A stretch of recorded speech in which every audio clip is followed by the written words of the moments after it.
រៀនមើលចិត្តមនុស្សតាមរយៈការតាមដានលើលក្ខណៈ7យ៉ាង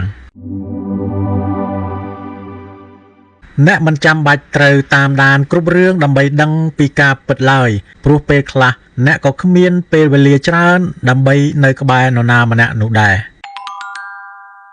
ទោះជាបែបនេះក្តីអ្នកនៅតែអាចសង្កេតមើលដឹងតាំងពីជួបលើកដំបូងតាមរយៈការសម្គាល់លើលក្ខណៈ7យ៉ាងដូចខាងក្រោមនេះ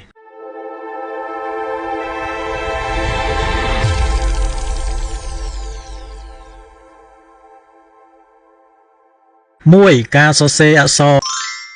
អ្នកមិនចាំបាច់ត្រូវតាមដានគ្រប់រឿងដើម្បីដឹងពីការពិតឡើយរបៀបនៃការសរសេររួមទាំងទំហំនៃអក្សរអាចបង្ហាញយ៉ាងច្បាស់ពីអត្តចរិតរបស់មនុស្សផ្សេងអ្នកដែលចូលចិត្តសរសេរអក្សរតូចតែងមានភាពអៀនខ្មាស់ម៉ត់ចត់និងស្វាហាប់ក្នុងការចង់ចេះចង់ដឹងបន្ថែម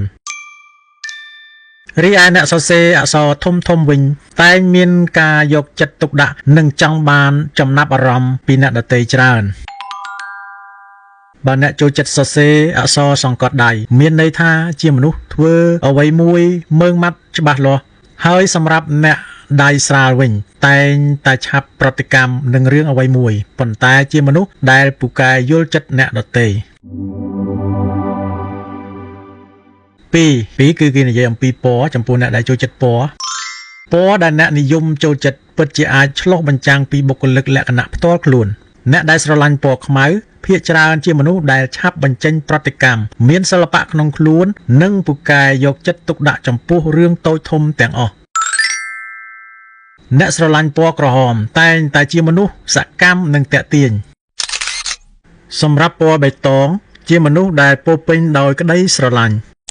ពណ៌សជាមនុស្សដែលមានរបៀបរៀបរយនិងមានហេតុផលជានិច្ចអ្នកនិយមពណ៌ខៀវជាមនុស្សដែលមានលំនឹងនិងចេះយកចិត្តទុកដាក់បារម្ភពីអ្នកដទៃ3ខំក្រចកបាទអ្នកខ្លះខំក្រចកស្ទាបស្បែកបោចសក់អីចឹងទៅបាទកាយវិការមួយចំនួនដូចជាទាញសក់ខំក្រចកស្ទាបស្បែកជាដើមសុទ្ធតែបានឆ្លុះបញ្ចាំងពីភាពមិនសូវចេះអត់ធ្មត់អារម្មណ៍ធុញទ្រាន់និងមិនពេញចិត្តនឹងអ្វីមួយជាពិសេសអ្នកដែលប៉ិនខាងខំក្រចកពេលធ្វើអ្វីមួយតែងទាមទារចង់បានភាពល្អឥតខ្ចោះប៉ុន្តែក៏បានបង្កប់ដោយការ stress និងបារម្ភភ័យខ្លាចផងដែរ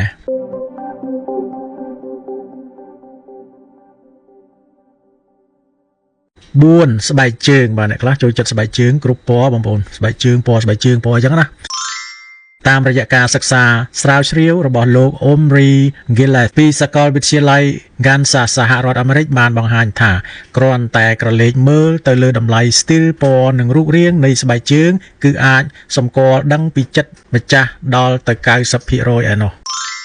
លទ្ធផលបានបង្ហាញទៀតថាអ្នកដែលមានចំណូលខ្ពស់តែងតែពាក់ស្បែកជើងមានតម្លៃថ្លៃ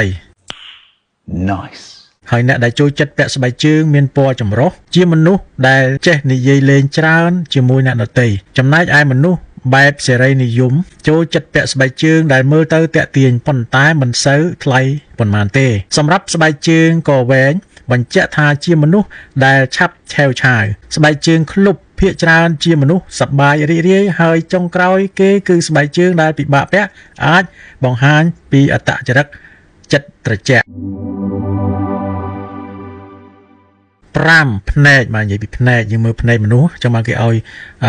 ពេលនិយាយគ្នាឲ្យស្រឡឹងមើលភ្នែកគេហៅ eye contact យើងមើលភ្នែកឲ្យចំមនុស្សស្មោះត្រង់យើងមើលទៅដឹងពេលខ្លះគ្រាន់តែមើលក្រសែភ្នែកគឺអាចមើលធ្លុះដល់ចិត្តតែម្ដងយ៉ាងណាមិញតាមការសិក្សាស្រាវជ្រាវបានបង្ហាញថាអ្នកដែលមានពណ៌ភ្នែកស្រាលតែងតែមានអារម្មណ៍មិនសូវស្រណុកក្នុងខ្លួននិងមានភាគរយខ្ពស់ក្នុងការផឹកគ្រឿងស្រវឹងជាងអ្នកដែលមានពណ៌ភ្នែកក្រមៅ6ពេលវេលាមិនថាជាការណាត់ជួបឬពេលប្រជុំក៏ដោយអ្នកដែលឧស្សាហ៍មកយឺតយ៉ាវជាមនុស្សដែលមិនចង់សាងរូបភាពល្អសម្រាប់ខ្លួនឯងរីឯអ្នកដែលតែងតែមកទៀងម៉ោងអាចបញ្ជាក់ថាគេជាមនុស្សដែលឲ្យតម្លៃគោរពពេលវេលាខ្លួនឯងនិងអ្នកដទៃរួមទាំងមានភាពជាអ្នកដឹកនាំផងដែរ